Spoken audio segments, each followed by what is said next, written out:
একটু আমার দিকে তাকান, শিরকের ক্ষমতা আপনাকে দেখাচ্ছি। মুরব্বী সাহেবের বয়স আজকে 65 বছর।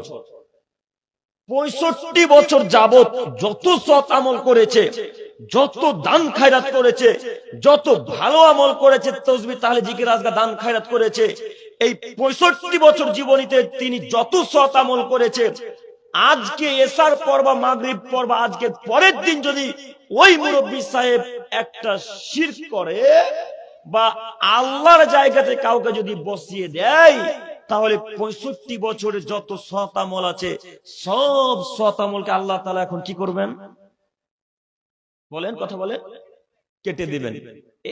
এটা হচ্ছে তার ক্ষমতা, শিরকের ক্ষমতা।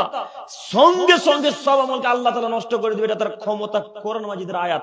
আল্লাহ নবীকেও বলছেন, আল্লাহ তার পূর্বে নবীদেরকেও বলছেন, আল্লাহ